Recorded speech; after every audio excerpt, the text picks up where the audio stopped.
You don't have to know a lot of things in order to make a huge difference for the Lord in the world. But you do need to know a few things that are great and be willing to live for them and die for them. People that make a difference in the world are not people who have mastered a lot of things.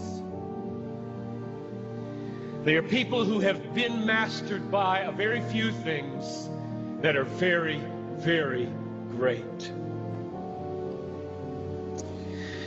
If you want your life to count, you don't have to have a high IQ and you don't have to have a high EQ. You don't have to be smart. You don't have to have good looks. You don't have to be from a good family or from a good school. You just have to know a few basic, simple, glorious, majestic, obvious, unchanging, eternal things and be gripped by them and be willing to lay down your life for them, which is why anybody in this crowd can make a worldwide difference, because it isn't you, it's what you're gripped with. But one of the really sad things about this moment right now is that there are hundreds of you in this crowd who do not want your life to make a difference. All you want is to be liked. Maybe finish school, get a good job, find a husband or a wife, a nice house, a nice car, long weekends, good vacations, grow old healthy, have a fun retirement, die easy, no hell. And that's all you want. You don't give a rip whether your life counts on this earth for eternity. That's a tragedy in the making. That is a tragedy in the making. About 3 weeks ago, we got news at our church that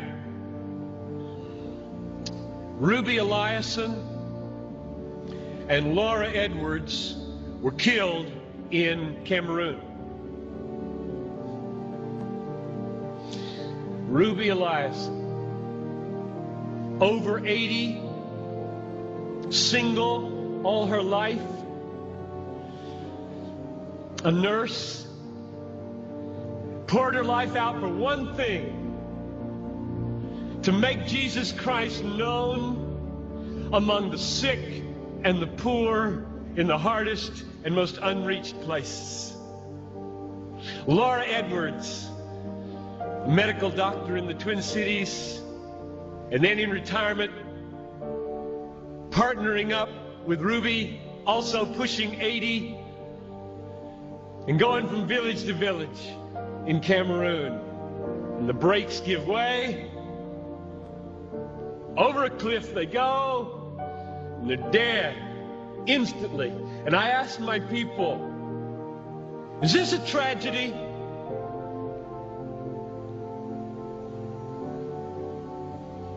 Two women in their 80s, almost, a whole life devoted to one idea: Jesus Christ magnified among the poor and the sick, in the hardest places.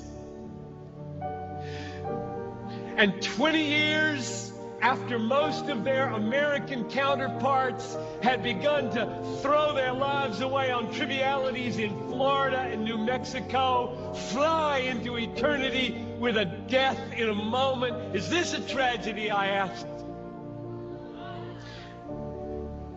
It is not a tragedy. I'll read you what a tragedy is. I've got a little article here from Reader's Digest. You don't read Reader's Digest, I know that. But there is a generation who does. This is a tragedy. Title of the article: Start Now, Retire Early. February 1998. Bob and Penny took early retirement from their jobs in the Northeast 5 years ago when he was 59 and she was 51. Now they live in Punta Gorda, Florida, where they cruise on their 30-foot trawler, play softball, and collect shells. That's a tragedy. That's a tragedy. And there are people in this country that are spending billions of dollars to get you to buy it. And I get 40 minutes to plead with you, don't buy it. With all my heart, I plead with you, don't buy that dream. The American dream.